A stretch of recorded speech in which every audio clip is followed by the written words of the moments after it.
e espiritual nessa noite também, né? Hoje nós estamos aqui mais uma vez recebendo também a visita deste ilustríssimo, né? Como é que é o seu nome? Ailton. Maravilha, Ailton. Que Deus te abençoe poderosamente também nessa noite rica e abundante. Vocês estão na casa do Pai. Amém? Eu glorifico a Deus por essa alegria, né?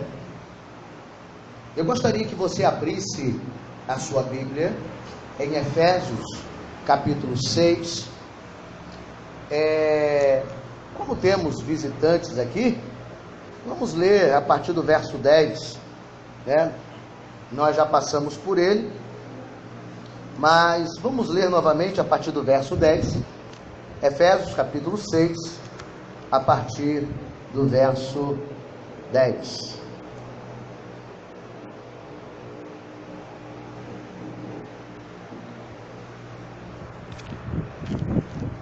Quem achou, diga amém. Amém. Quem não achou, diga misericórdia.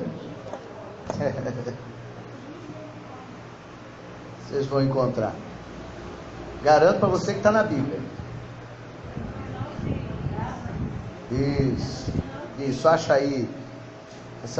Essas duas princesas não podem ficar sem ler comigo esta palavra, né? Maravilha de Deus. Vamos ler esta palavra com bastante calma, né?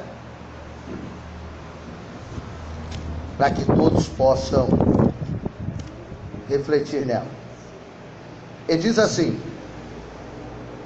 no demais, irmãos meus, fortalecei-vos no Senhor e na força do seu poder.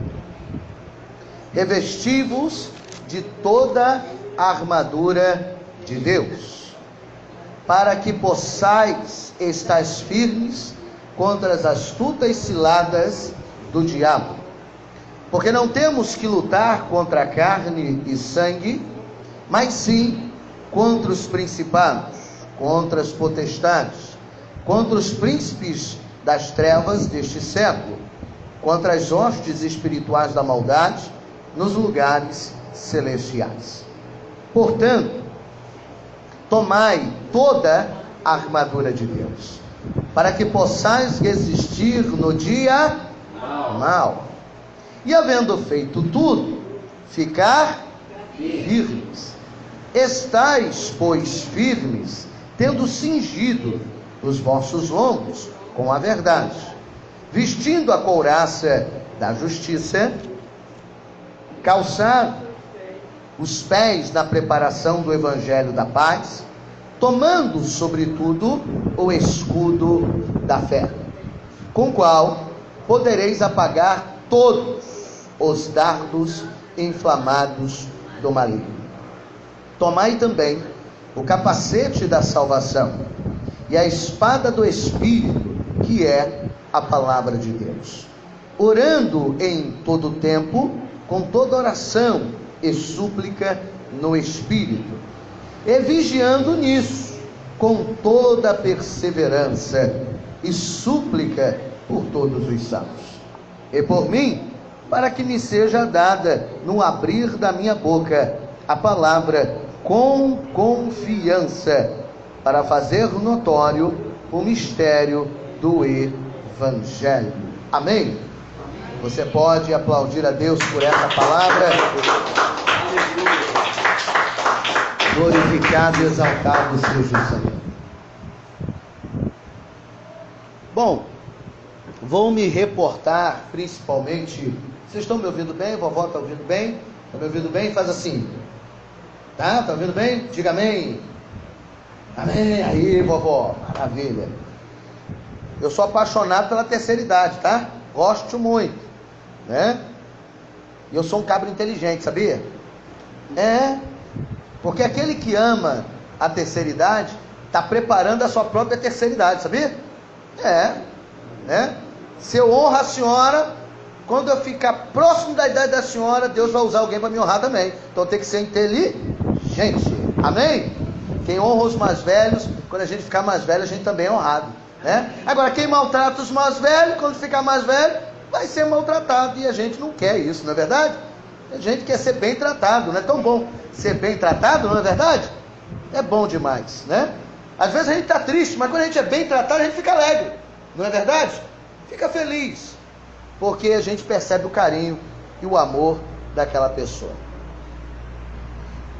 Amados, nós estamos aqui diante de um texto que há inúmeras semanas, quero dizer isso aos visitantes e reportando a eles, já estamos falando, discutindo, né, aprendendo, avaliando, né, não somente sobre o tema central, que o tema, para você que não sabe, então você vai repetir comigo.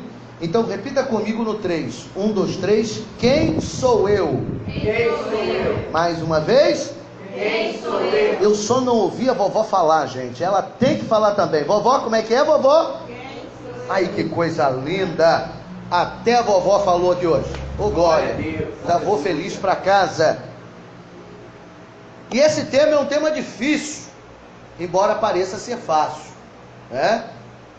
Saber quem nós somos. Eu acho que se perguntar isso para a senhora, de vez em quando a senhora vai ficar na dúvida. Será que tudo que eu fiz era eu mesmo? Né? Tem hora na vida da gente que a gente pensa, meu Deus do céu, cada coisa que eu fiz nem parece que era eu, né? Parece que é outra pessoa. E essa é a grande dificuldade, né? Da gente conseguir viver a vida inteira sabendo quem nós somos. A dificuldade de viver a vida com excelência. Viver a vida com alegria, com gozo. Mas para isso a gente tem que saber quem é a gente. Quem a gente serve, quem a gente ama, o que estamos fazendo com a nossa vida, né? O que a gente fez ao longo da vida. E aí eu fico olhando pessoas, aí é legal isso como exemplo. Eu não sei você, mas toda vez que eu vejo um ancião ou uma anciã, né? Às vezes eu olho aqui para a Lourdes, toda com esses cabelos cheios de gricinho. É gricinho o nome do negócio? Não, né? Não sabe não, né? É natural, é chique demais, senhor. É natural, metido ainda, é natural, maravilha. Tá certo, é bonito de natureza, né? Coisa linda. Mas quando a gente olha as pessoas com mais idade do que a nossa, eu fico pensando como Salomão, né? No final da vida dele, ele teve uma linda reflexão, e a reflexão foi a mais simples possível. Tudo é vaidade. A gente busca tanta coisa, né? A gente quer tanta coisa, a gente espera tanta coisa, a gente briga por tanta coisa, a gente se aborrece por tanta coisa, mas no final só nos resta esta frase: tudo é vaidade. Se perguntar aos mais velhos aqui, a quem devoto o meu respeito, muitas coisas que a gente briga, ele fala assim, eu já briguei tanto por isso, mas no final não valeu a pena, né? No final a gente acaba se desgastando. A vida faz isso com a gente. Diga comigo, a vida quer nos desgastar, mas Deus quer nos acrescentar. É por isso que ele diz que o diabo veio para roubar, matar e destruir. Se ele não conseguir as três, ele vai para a quarta. Ele quer te desgastar de algum jeito. Amém? Ele quer atribular você de alguma forma. Mas Jesus disse o quê? Mas eu vim para que tenham vida e vida com abundância, né? Vida com abundância não é uma vida cheia de dinheiro, não é uma vida com tudo o que eu sempre quis, mas é uma vida com tudo que não me aborreça. Irmão, se você conseguir viver a vida com as coisas que não te aborreçam, você já está bem à beça, não é? Porque a vida nos aborrece. Se você conseguir viver sem carro e nada te aborrece, ótimo. Se você conseguir não ter a melhor roupa, mas nada te aborrece, é a melhor coisa. Melhor do que roupa cara é nada te aborrece. Eu acho que esse é o melhor presente, né? Na nossa vida, quando a gente diz, nada me aborrece. Mas só tem um jeito. Tem até eu não sei se isso é um adágio, se isso é uma frase, né, que se diz por aí, é um ditado, nada me aborrece. Só que ele tinha que ser verdade. Muitos dizem isso, mas de boca para fora, né? Tentando até que seja verdade. Mas essa deveria ser o nosso foco. Olhar para o nosso redor e dizer, nada me aborrece. Acho que hoje você vai sair daqui dizendo, não adianta o problema que vai querer me encontrar amanhã. Nada me aborrece. Amém? Amém. Porque a gente tem Deus, gente. Quem tem Deus aqui? Aleluia. Se a gente tem Deus, a gente tem que aprender a conseguir viver isso. Não disse que é fácil. Eu disse que a gente tem que aprender. E esse é o nosso problema. A gente, às vezes, somos alunos da mesma escola, mas somos aqueles alunos que não somos aplicados, né? Na sua época você estudou, né? Existe todo tipo de aluno, né? Todo tipo de aluno. Existe aquele aluno que senta na frente e existe aquele que senta lá atrás que faz bagunça. Não é o caso da Cris que está lá, bem? Já estou logo avisando. Senão ela vai tacar papelzinho de lá para cá, né? Mas o que eu estou querendo dizer com isso? É que, no geral, geralmente os alunos que sentam na sala de aula, lá atrás, eles estão lá para fazer o quê? Bagunça, né? Eu digo isso e falo de mim mesmo. Eu nunca fui hiper, mega, ultra inteligente, mas eu sempre fiz questão de sentar na frente. Porque se eu já tenho um probleminha, então sentar lá atrás aumenta meu problema.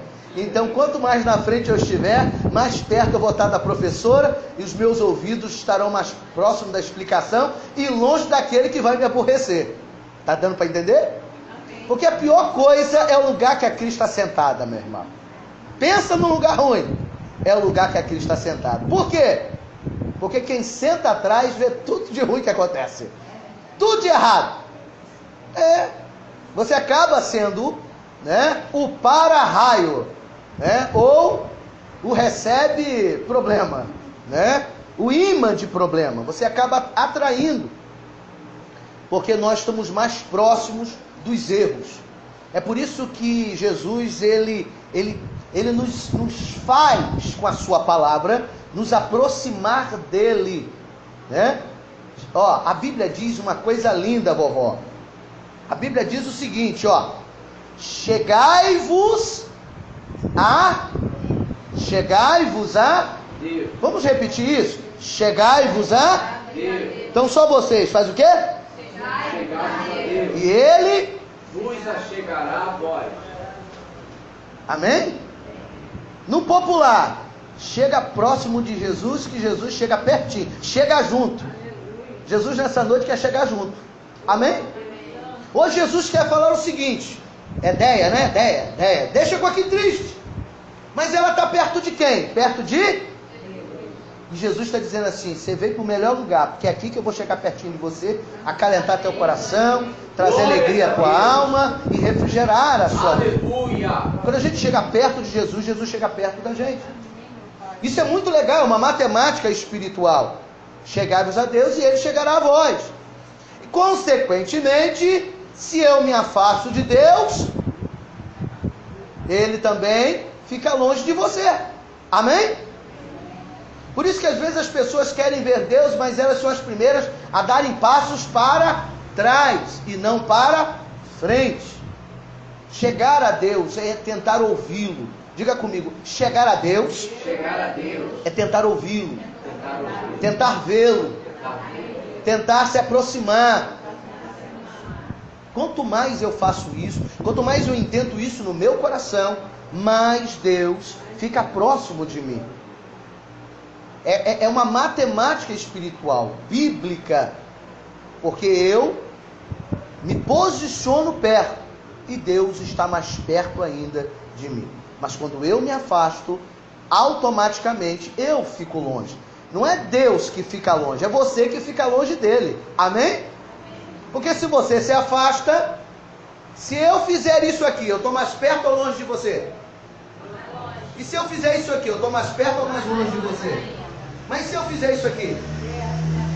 E se eu fizer isso aqui? Então a matemática é o seguinte, é você chegar perto, e quanto mais perto você chega, Jesus continua no mesmo lugar, porque a Bíblia diz que Ele é o mesmo ontem, hoje e é eternamente. Ele não muda, Ele não saiu do lugar dele, sabia, gente? Jesus e Deus não saiu do lugar dele, Ele continua sentado no seu trono. Deus não mudou a posição dele. Então quem mudou a posição foi eu ou foi você. Então isso é que me faz eu e você nos encontrarmos com Deus. E quando nós lemos esse texto, nós estamos falando de quem está querendo se preparar para estar sempre avançando ou sempre próximo de Deus. Só que, para estar próximo de Deus, nós não podemos esquecer de um detalhe.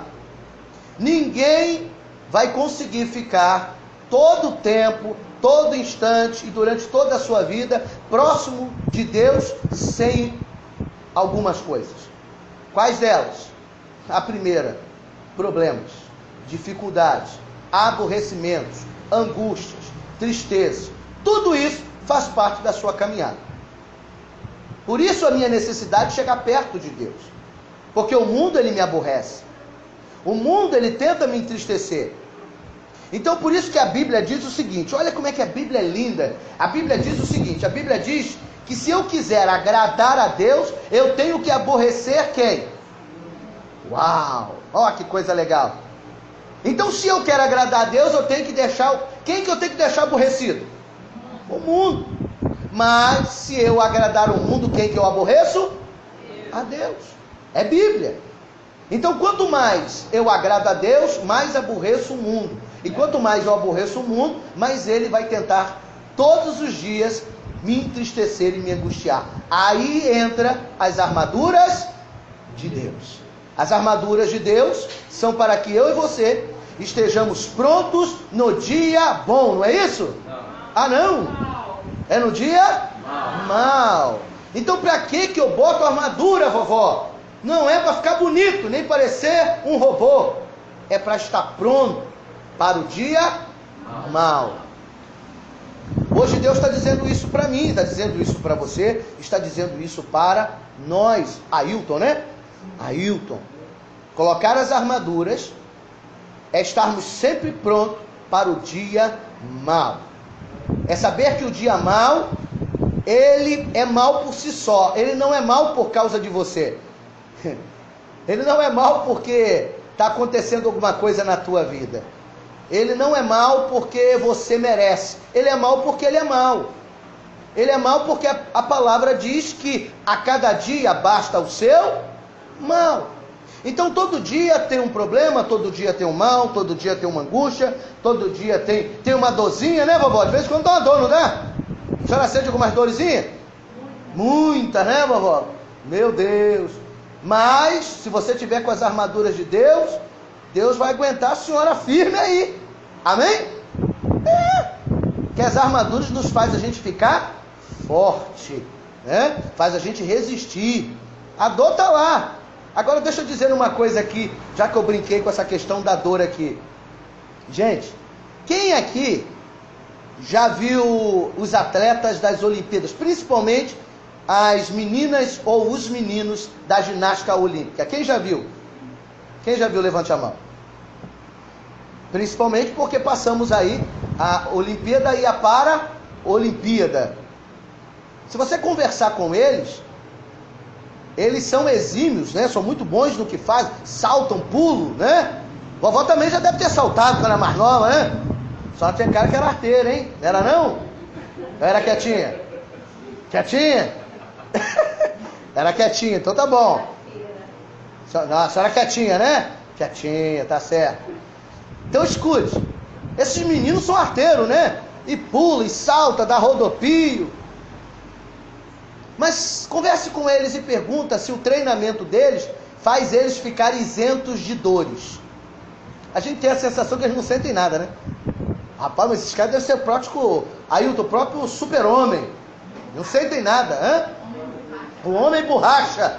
Eles dão um salto assim, né? Dá aqueles pulos imensos. Aí você diz, rapaz, esses caras não devem sentir nada, eu não aguento as minhas dores, eu basta levantar um tijolo, já estou sentindo a coluna, né? Já estamos sentindo dor, né? Principalmente quando chega a nossa idade, assim, que eu já estou nela, a idade do condor, né? Quem conhece a idade do condor? Condor aqui, condor lá, condor acolá, é condor em tudo quanto é lugar, né? Só que as minhas dores são dores de falta de exercício. Agora, eles têm também dores, e as suas dores são porque exercitam também. Então não tem jeito, irmão. Tanto faz o sedentário ou quem exercita, todo mundo vai sentir dor. Ficou mais alegre? Ficou mais feliz? Irmão, não tem jeito, irmão. Para de achar que você não vai sentir dor. Vai sentir dor. A gente vai sentir dor. A dor está sempre pertinho de nós. Toma Doril que a dor passa, né? Toma Doril espiritual que a dor passa.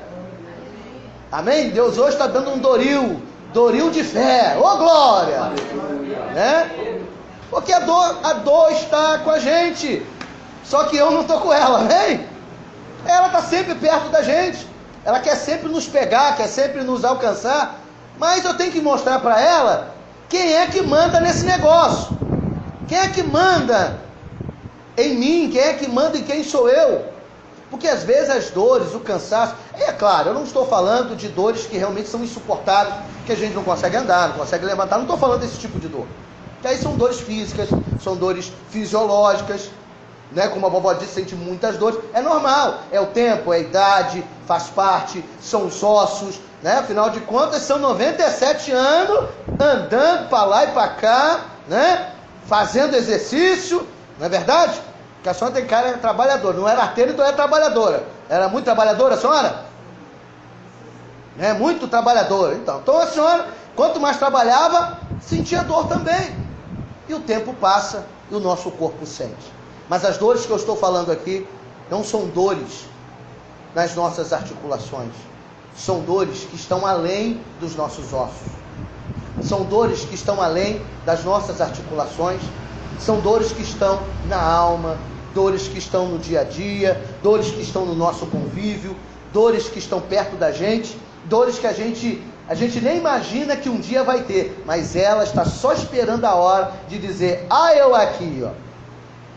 Tem aquele tipo de dor que espera o dia certo para te atingir, sabia? Você está bem à beça, mas de vez em quando vem aquela dor que você diz, poxa vida, meu dia estava tão bom,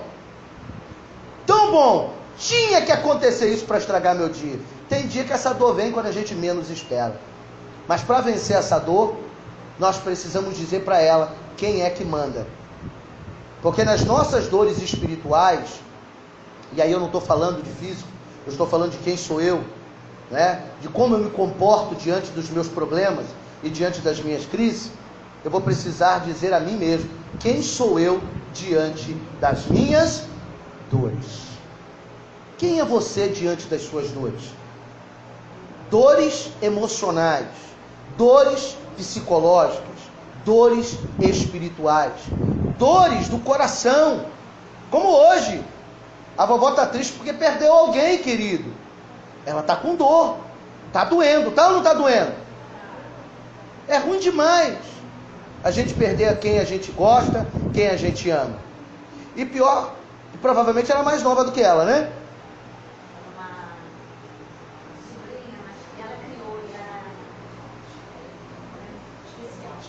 Então ela tinha quantos anos? A gente nunca está preparado. Eu fiz essa pergunta com uma lógica. A gente nunca está preparado para enterrar alguém que deveria nos enterrar. Não é? Um pai e uma mãe nunca está preparado para enterrar um filho. Um filho também não está. Mas a lógica da vida diz que o filho enterra o seu pai, enterra a sua mãe.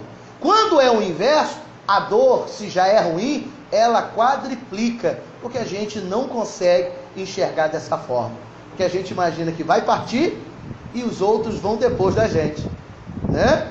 Mas é por isso que a salvação, ela tem que ser cuidada, ela tem que ser avaliada todos os dias, porque a gente não sabe o dia que Papai do céu vai nos levar para a glória. Alguém sabe o dia que você vai morrer? Ninguém sabe. Porque a Bíblia diz, o apóstolo Paulo diz que morrer para ele é lucro, né? Porque ele sabia que a morte dele não representava o fim. A morte dele representava tudo aquilo que ele lutou para fazer, que foi conquistar o reino dos céus e a sua justiça e encontrar com o seu maior mestre. Amém? Então é a parte natural da vida. E eu preciso estar pronto para encarar isso. Eu preciso estar com a minha alma alegre para entender isso, mesmo que doa, mesmo que a gente sofra. Mas quando nós estamos vivendo as nossas dores, nós precisamos dizer para elas até que ponto elas terão poder sobre as nossas vidas. Você já fez essa pergunta para você? Até que ponto as suas dores, Ailton, têm poder sobre a sua vida? Deixa ninguém dormir aí não, tá? Fica ligado, é no mistério, é forte. Até que ponto as dores são mais fortes do que nós? Até que ponto eu comando as dores que eu sinto? Até que ponto eu resisto a ela ou sucumbo a ela? Ou seja, ela me vence. Até que ponto a nossa vida e as nossas dores, e o que elas são, o que elas representam para você no seu dia a dia? Você já fez essa pergunta para você mesmo? Porque na maioria das vezes na nossa vida, as nossas dores sempre nos abatem, sempre nos tiram do chão, sempre nos angustiam, sempre nos maltratam e sempre nos fazem perder a única coisa que a gente tem de mais precioso, que é a nossa fé. E eu estou falando de uma fé, e não estou falando de uma fé espiritual não. Eu estou falando da nossa fé de viver, da nossa fé de existir.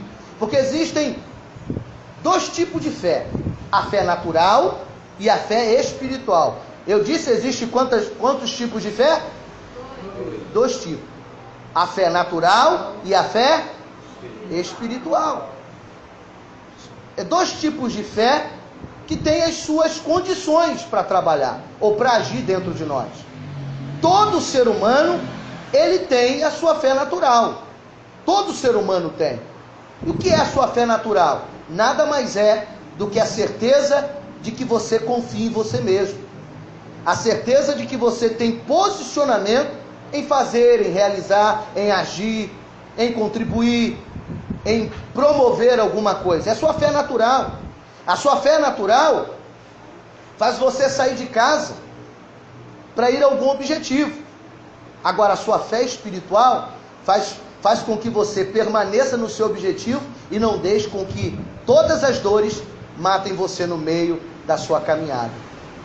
Então, a fé espiritual, ela é que mais importa. E quando as dores são muito fortes e eu tenho apenas a fé natural, fatalmente eu sou destruído. Fatalmente fico triste. Fatalmente desisto do meu objetivo. Quantas vezes você já não desistiu? Alguém aqui já não desistiu de algum objetivo porque doeu muito, aconteceu algo muito sério e você desistiu? Quem aqui já não desistiu de algo na vida? Todo mundo já desistiu. Porque naquele dia, a dor foi mais forte do que a sua fé. A crise foi maior do que a sua certeza. É aonde nós estamos trabalhando a fé natural e fortificando ela com a fé espiritual. E a fé espiritual, ela precisa ser guardada dentro de nós. E para ser guardada dentro de nós, eu preciso estar envolvido nas armaduras de Deus. Tudo que eu estou falando para você aqui, tá fácil para você compreender? Todos estão entendendo? Amém? A nossa fé natural, ela é inerente de Deus. Todo mundo pode ter fé natural e não tem nada a ver com Deus. Agora, a fé espiritual, só quem ama a Deus acima de todas as coisas. Porque para ter a fé espiritual ou a fé sobrenatural, tem que se voltar para Deus. E a melhor fé que eu tenho na minha vida é a fé espiritual. Agora escute o que eu vou te dizer. É possível você perder a sua fé natural, mas não perder a sua fé espiritual. É possível você não acreditar que aquilo possa acontecer, mas quem tem fé em Deus diz: olha, eu já não acredito que é possível, mas coloco a minha fé espiritual em ação para realizar o impossível. Aleluia. Sabe o que eu aprendo? É que às vezes eu posso estar tão ruim, tão desanimado e tão triste, mas se eu estiver com Deus, tudo é possível naquele que crê no Senhor. É por isso que quando você está muito triste, você perdeu a sua fé natural, mas nunca perca a sua fé espiritual. Eis aí uma receita difícil de fazer, difícil de chegar ao denominador, ou os 9 fora, né? Os mais antigos sabem o que é isso, né? Eu nem sei mais fazer essa conta, eu até já sabia, hoje eu já nem mais sei. 9 fora, e a conta tem que bater certinho, né? Quem me ensinou foi vovô, né? Quem aqui já aprendeu a fazer os 9 fora aqui? 1, 2, 3, rapaz, mas tem uma galera aqui também que, né? Já foi dos tempos atrás, hein? Aleluia! 9 fora. No final, a matemática tem que funcionar. É possível eu olhar para tudo errado, mas dizer: Deus é o meu Redentor. E sabe quem viveu isso, quem viu isso, quem sentiu isso? Foi Jó. Jó viu dar tudo errado. Jó viu o mundo dele virar de ponta a cabeça. Mas quando a mulher dele disse para ele: rapaz, amaldiçoa logo esse Deus e morre. Qual foi a resposta para a mulher dele? Tu falas como uma louca. Eu recebi o bem de Deus e não receberei o mal, porque o meu Redentor, ele vive. Então é possível passarmos pelas dores, pelos problemas, pelo dia mal, e não perder o melhor que há dentro de você, que é a nossa fé espiritual. Eu posso não acreditar em mais nada na terra, mas se eu acreditar em Deus, tudo será possível naquele que nos fortalece. Quem crê nisso, diga amém. Amém. Você pode aplaudir ao Senhor por isso?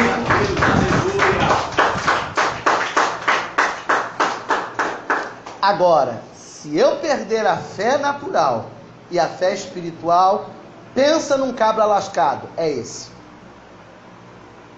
Se o ser humano perder esses 2 tipos de fé, realmente ele está numa situação muito difícil. E só o Espírito Santo, aí entra o Espírito Santo, aí entra quem? O Espírito Santo. De vez em quando o Espírito Santo tem um trabalho com você, sabia? De vez em quando nós damos um trabalho para o Espírito Santo, porque o Espírito Santo agora vê o teu coração e vê a tua alma. O Espírito Santo agora começa a entrar e falar contigo e pegar as suas dores com gemidos inexprimíveis e levar ao Pai, porque é isso que a Bíblia diz que Ele faz. E Ele faz com que isso venha gerar em você uma reação. Gerar o quê? Reação. Gerar o quê? Uma reação. Na verdade, a gente está sendo estimulado. Sabe aquele dia que você está sentindo que até a tua fé está meio barro, meio tijolo? E de vez em quando você toma um choque, vem o irmão perto de você: irmão, olha, é isso que Deus te diz. Recebe, né? Dá aquela profetada no teu quengo, né? Lança uma palavra e você: opa! Rapaz, ele não sabia o que eu estava passando. É o Espírito Santo te dando um choque para ver se você desperta, para ver se você acorda. Por exemplo, esta palavra que eu estou aqui pregando, se existir alguém aqui que esteja passando por algo parecido, esta palavra é o choque anafilático de Deus. Ou seja, Ele está fazendo uma mudança radical. Eu vou trocar até o nome. É Deus usando o Espírito Santo para ser um instrumento que eu não sei nem se você conhece. Não é línguas estranhas, o nome é feio mesmo. É Deus usando o Espírito Santo como um desfibrilador. Quem conhece isso aqui? Você sabe o que é isso? Quem não sabe o que é um desfibrilador? Tem que falar devagar, que senão erra. Falar meia hora é batizado com o Espírito Santo esse negócio, né? É aquele instrumento que você vê nos filmes, quando o cabra tem um ataque cardíaco, uma parada cardíaca, e você olha para ele, ele está morto. Ele está o quê? Morto. E aí os paramédicos olham para ele e todos dizem, já morto? E aí os paramédicos, nas suas últimas tentativas, fazem a respiração boca a boca, não funciona, né? Eles fazem a massagem cardíaca, também não funciona. Então a última tentativa é pegar aquele negócio que parece um ferro de passar, né? Coloca um gelzinho, bota os dois, liga a máquina, dá uma pressão de eletricidade, acredito que é isso, e vai no peito do cidadão e dá um choque. Para que esse choque? Para ver se os batimentos do coração voltam ao normal. É Deus usando o Espírito Santo muitas vezes em nossa vida como um desfibrilador, nos dando um choque para a gente acordar. Se tiver alguém aqui que estava quase dormindo, Deus te acordou, amém? Amém. Porque é isso que o Espírito Santo faz.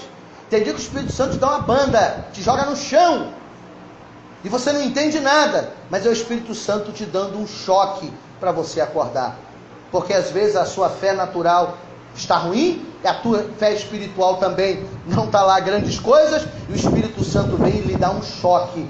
É quando às vezes você não entende porque alguém te disse aquilo, quando alguém mostra algo, ou quando acontece algo que você não estava esperando. E aí você não entende, mas é o Espírito Santo fazendo você reviver do reino dos mortos, ou seja, ressuscitando você. Eu acho que o evangelista, ele leu aqui hoje, não foi sobre Nicodemos? Foi isso? Foi o que Jesus fez com Nicodemos. Porque Nicodemos foi falar com Jesus, não foi falar com Jesus? Sim. E ele estava morto espiritualmente. Nicodemos estava morto. Ele precisava de uma revelação ainda maior. E Jesus dá um choque nele. Qual é o choque que Jesus dá em Nicodemos? É necessário nascer de novo. Agora pensa, num cara que conhecia tudo de Bíblia, sabia a Torá de capa a capa, e Jesus olha para ele e diz que ele não sabe nada, que ele precisava nascer de novo, e ele, na sua ignorância, tamanha era a sua sabedoria, mas ele estava tão ruim, tão fraco espiritualmente, que ele olha para Jesus e diz: mas como eu posso nascer de novo? Voltaria eu ao ventre da minha mãe? Um homem inteligente não falaria isso se ele não estivesse, no mínimo, totalmente turbado com a sua mente e com a sua vida espiritual totalmente desequilibrada. Porque se Jesus disse isso para ele, é evidente que ele não voltaria no ventre da mãe. Mas Jesus estava dando um choque nele e dizendo: Nicodemos, você está precisando voltar ao início de tudo. Você está precisando realmente aprender quem é o Espírito de Deus que age sobre a vida dos filhos de Deus. Então é um choque. Tem hora na nossa vida que nós precisamos levar um choque. E é esse choque que nos faz viver de novo, nos levantar de novo, resgatar de novo. Às vezes a gente fica até triste com o choque, porque a gente diz: poxa, me bateram com força. Poxa, eu não merecia isso. Poxa, a pessoa foi até ignorante comigo. Mas não é. Porque o choque às vezes dói. Porque quem toma um choque desse instrumento que eu acabei de dizer, eu não sei se você já viu, mas o choque é tão grande que o corpo sai da onde está. Ou seja, ele se treme todo, ele se balança todo, ele sai da posição de inércia e se balança todo. Eu peço ao Espírito Santo que balance você aqui hoje. Amém. Que faça você sair do lugar e faça você reviver na presença de Deus. Quem recebe isso, diga amém. Amém. Amém? Aplauda ao Senhor Jesus. E quando olhamos para essa palavra, nós entendemos que vamos vestir as armaduras, colocar as armaduras para resistir o dia mal. Já falamos disso. Então o segredo das armaduras é simplesmente para isso. É para resistir o dia mal. É para continuar de pé, para continuar firme. Já falamos sobre isso em outros cultos. Estou só recapitulando por conta dos nossos irmãos que estão aqui hoje. Também entendemos que no verso 14 diz: estais, pois, firmes, tendo cingido os vossos lombos com a verdade. Nós falamos isso na semana que se passou. Então, nós precisamos entender que essas armaduras espirituais, eles cobrem os nossos ombros com a verdade. Ou seja, a nossa armadura, ela tem que estar baseada com a verdade. E a palavra de Deus, ela precisa te cobrir com a verdade. A palavra é a sua verdade de vida. A palavra é a sua verdade de locomoção. A palavra é a sua verdade para que você venha ter força para resistir o dia mal. Porque quando nós não vivemos debaixo da verdade, é evidente que a nossa luta, ela não será bem sucedida. Porque mentira tem perna curta. Então quem não consegue viver o evangelho de verdade, por certo, mais cedo ou mais tarde, o castelo não é firmado na rocha, ele é na areia, e mais cedo ou mais tarde ele vai cair. Então nós precisamos ter os nossos lombos, ou seja, os nossos ombros cingidos com a verdade. Já falamos isso a semana que passou. Então vamos agora o próximo objeto dessa armadura. E vestido a couraça da justiça. Couraça da justiça. Repita comigo: couraça da justiça. A couraça da justiça, ela tem a característica de estar na sua frente, no seu peitoral, ok? A couraça que protege a sua caixa torácica. Acho que eu acertei, né? Esse nome difícil de dizer. Ele protege a sua parte principal. Aqui está o que em você? Está o quê? Está o quê? Coração. Coração é um órgão sensível e é um órgão importante para a sua sobrevivência. Amém? Embora saibamos que o cérebro é o mais importante, porém, o coração é que envia sangue para o cérebro. Então, a couraça, ela vai proteger o seu coração. E como protegeremos o nosso coração, que é representado pela nossa alma? Porque o órgão coração não é detentor de sentimentos. Os sentimentos, eles estão aonde? Já ensinamos isso aqui. Está na alma. Vou repetir pelos visitantes. O coração, ele apenas é um reflexo de quem você é. A gente tem o coração como referência, porque ele bombeia o sangue. Se eu estou alegre, o coração fica agitado. Se eu estou triste, o coração também demonstra isso, por causa do batimento cardíaco. Mas tudo isso só acontece porque a minha alma está transmitindo isso para todo o meu corpo. Então o que é mais importante em você? É o coração ou a sua alma? Coração ou a alma? A alma. Porque o coração pode parar de bater, mas se a sua alma estiver viva, você vai para a glória, você não morre, amém? Só para que a gente possa entender. Então quando eu visto a couraça da justiça, eu estou dizendo em outras palavras: Deus, guarda a minha alma, guarda o meu eu, o meu ser. Quando eu visto a couraça, eu estou dizendo: não permita que os meus adversários atinjam a minha alma, ou atinjam este ser que é muito importante. Porque você, na verdade, já ensinei, não posso repetir tudo, mas nós temos que aprender que nós, por exemplo, a senhora com 97 anos não é representada pelos anos. A senhora não é representada pela idade que tem, mas pela alma que tem. E nem pelos cabelos brancos, e sim pela alma. Porque a alma, ela não envelhece. A gente pode ter problemas de saúde, mas a alma ela não envelhece. A doença que a alma pode ter, ela não é ocasionada diretamente por nenhuma enfermidade natural. Ela pode adoecer porque eu permito que ela adoeça. Porque eu não entendo que Deus é mais forte do que as crises que eu passo. Amém? Os irmãos estão entendendo que estão visitando? Os demais já sabem muito bem essa história. Estou tentando ser explicativo para ser rápido. Então a alma é muito importante. Então se eu não proteger a minha alma com a couraça da justiça, eu sou o alvo para morrer. Porque se eu não protejo o que é mais importante, o adversário, ele vai ter acesso a algo que é muito importante. E o adversário, a única coisa que ele quer é atingir a sua alma, a nossa alma. Porque quando o adversário atinge a alma, ele atinge tudo que você é. Se ele atingiu a sua alma, acabou você. Se ele mexe com a sua estrutura emocional, acabou você. Porque você é a alma. Você tem um corpo, mas você é, na verdade, a alma. Porque Deus vai salvar o corpo? Deus vai salvar o corpo? Não. A Bíblia diz que o corpo vai virar o quê?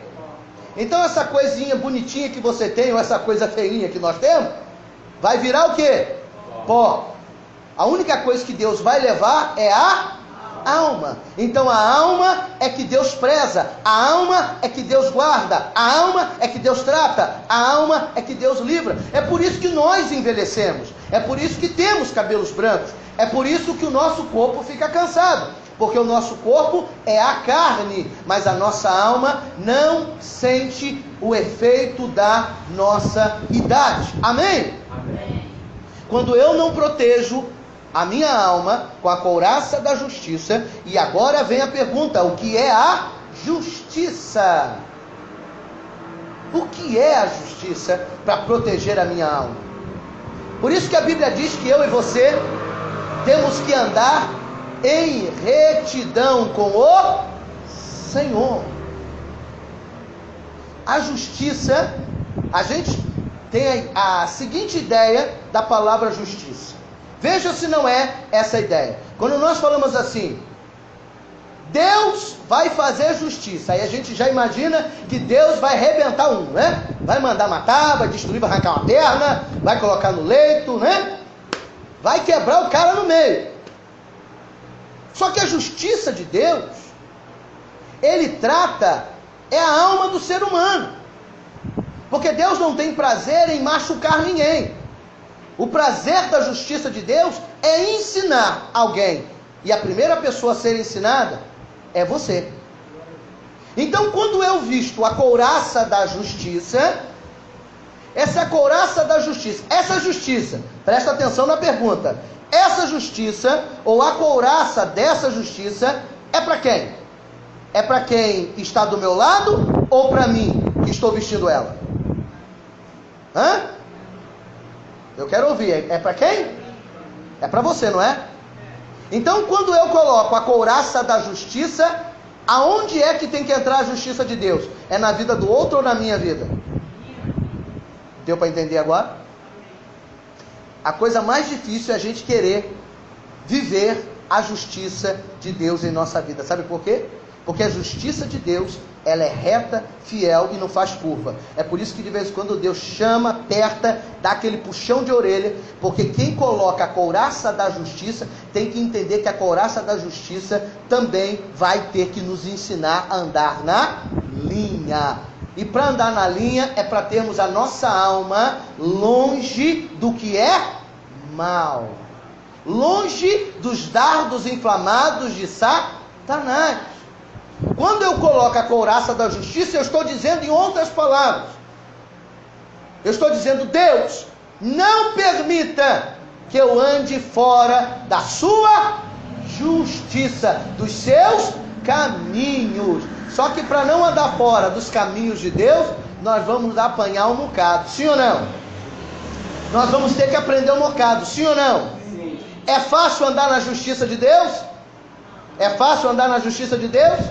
mas é imprescindível, é fundamental, porque a primeira justiça não é na vida do outro, a primeira justiça de Deus é na minha vida, porque eu preciso, a Bíblia diz que quem me justifica é meu Deus. Então quem é que me justifica? Só que quando a gente fala isso, essa frase é bonitinha, né? É legal, a gente fala, parece até que a gente vai, né? Que coisa linda. Olha, irmão, olha pra cara assim da senhora, assim, sabe? Bota o dedão e diz assim, olha, minha irmã, deixa eu lhe dizer uma coisa, quem me justifica é Deus. Oh, meu Deus, cuidado, tô até com medo dele. Só que quando eu digo quem me justifica é Deus, mal sei eu o que eu acabei de dizer. Eu acabei de dizer, Deus, bate que eu mereço. Aleluia. Porque se quem me justifica é Deus, e se Deus é justiça, pensa se você tiver um errozinho, para ver se a chapa não vai esquentar para o teu lado. Pensa se a perna de 3 não vai comer na tua canela. Vai ou não vai? Você vai apanhar com a coça de um gato morto dentro do saco até ele voltar a miar. Quando voltar a miar, você dá a Cris, que ela adora gato. Amém? Deus vai até ressuscitar o gato, só para dar para Cris. De tanto que você vai apanhar. Ô, glória! Ele vai falar, miau! Aleluia! O gato vai até falar em línguas estranhas. Então, quando a gente diz, quem me justifica é Deus, a gente acha que Deus vai fazer o seguinte, vai fazer aquele papel de pai protecionista, né? Aquele pai que não olha o erro do filho e protege ele, custe o que custar. O filho quebrou a vidraça do vizinho. Ele pega o filho, esconde. Filho, se esconde, meu filho. Se esconde. Não conte para ninguém que foi você que quebrou a vidraça. Eu vou ficar aqui na rua. Se alguém perguntar, fique tranquilo que eu vou te proteger. Você acha que Deus vai fazer isso? Não. Você acha que Deus vai pegar você e vai dizer, vai te esconder e vai chegar para todo mundo e dizer que não foi você que quebrou a vidraça?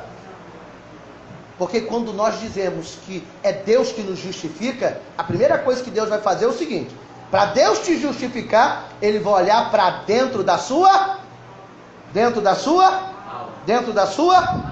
Aí se Ele não olhar mal algum, vários textos na Bíblia dizem isso. Davi era mestre em dizer isso. Deus, olhe para dentro de mim e veja se há algum mal. O que Davi está tentando dizer? Que se tiver algum mal, pode castigar que eu mereço. Pode bater que eu mereço. Me faz lembrar, eu acho que eu já contei essa história. Eu já contei essa história aqui, mas vale repetir. De quando eu era criança, porque eu era arteiro, né? E minha mãe, tadinha, sofria, porque eu era espoleta. E apanhava com força, né? Com 2 varas de goiabeira na mão, né? Alguém aqui já apanhou de vara de goiabeira? Já, né? É uma delícia, né? É muito bom apanhar de vara de goiabeira, né? A senhora já apanhou de vara de goiabeira, já? E a senhora, já apanhou de vara? Sortuda a senhora, que dói que é um bocado.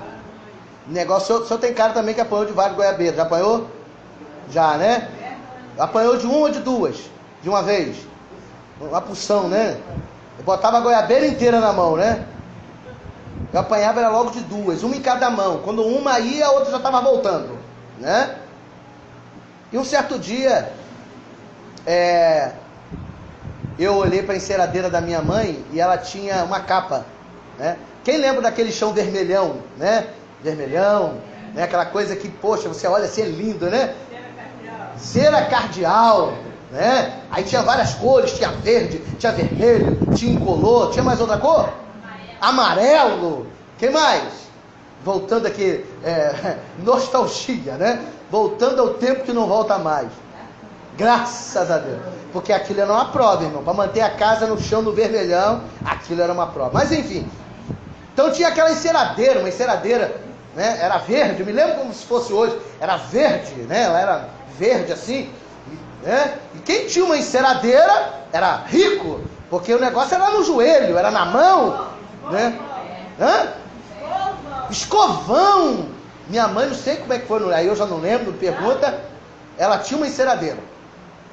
Eu acho que eu tenho a vaga lembrança. Meu pai fazia móvel. Eu acho que, foi isso. Ele trocou um móvel, ó, pra você ter ideia. Ele trocou um móvel por uma enceradeira. O trem era caro. Ele fez um móvel, em troca ele recebeu uma enceradeira. Isso mesmo, né? A gente lembra das coisas, né? A memória da gente vai fazendo um flashback. E minha mãe fez uma capa de chita. Quem lembra aqui que é chita? Né? Chita, ninguém usa aquele trem, né? Que o trem pão é vagabundo, né? Então, minha mãe fez uma capa de chita e botou na enceradeira. Coisa linda, né? Só que ela, o que acontece a chita? Ela vai esfiapando, né? Porque ela tem aqueles fiapinhos. E eu, cabra inteligente, menino faceiro, o que eu pensei? Vou ajudar minha mãe, né? Vou ajudar minha mãe. Que aqueles fiapos é feio, né? Feio, ver uma coisa, né? Bonito é ver uma coisa, uma calça, né? Com uma bainha. Aí eu falei, vou ajudar minha mãe. O que eu fiz? Peguei um fósforo. E é claro, eu fui tirar as rebarbas da aresta, né? Da capa da enceradeira. Aí queima umzinho.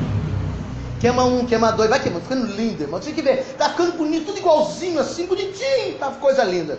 Só que chegou um momento que o cálculo não foi muito bem calculado, que não pegou um, pegou 3, 4, 5 e lambeu. Aí eu vi a enceradeira lamber, para piorar, do lado do armário de madeira cheio de roupa. E eu, mais inteligente ainda, você tá rindo porque você não sabe o que eu passei. Mais inteligente ainda, eu saí desesperado em casa e gritando: é fogo, é fogo, é fogo, é fogo, é fogo, é fogo, é fogo, é fogo. Minha mãe, eu era arteiro pra caramba, minha mãe não acreditou, evidentemente que ela não acreditou, achou que eu estava de brincadeira de criança.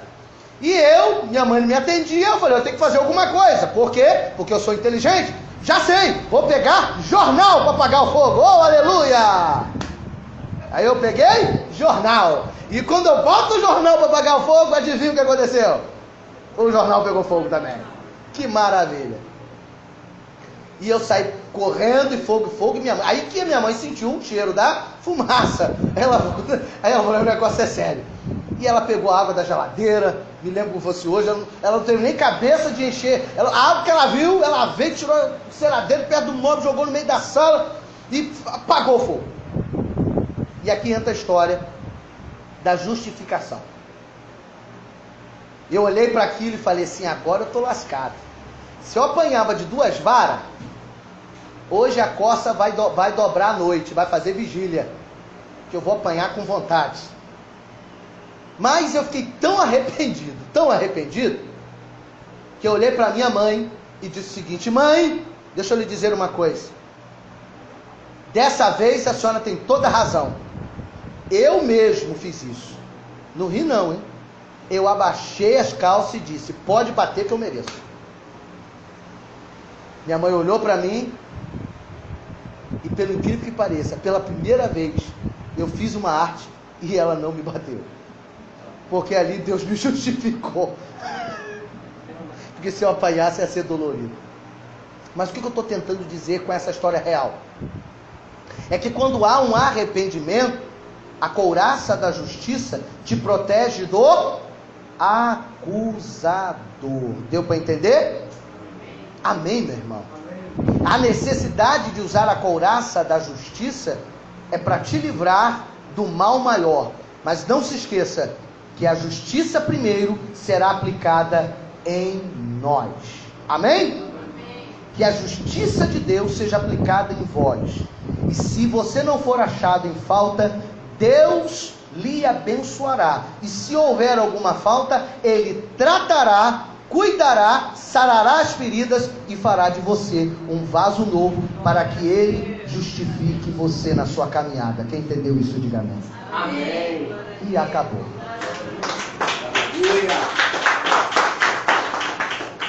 Amém, meus irmãos. Amém. E espiritual nessa noite também, né? Hoje nós estamos aqui mais uma vez recebendo também a visita deste ilustríssimo, né? Como é que é o seu nome? Ailton. Maravilha, Ailton. Que Deus te abençoe poderosamente também nessa noite rica e abundante. Vocês estão na casa do Pai. Amém? Eu glorifico a Deus por essa alegria, né? Eu gostaria que você abrisse a sua Bíblia em Efésios, capítulo 6. Como temos visitantes aqui, vamos ler a partir do verso 10, né? Nós já passamos por ele,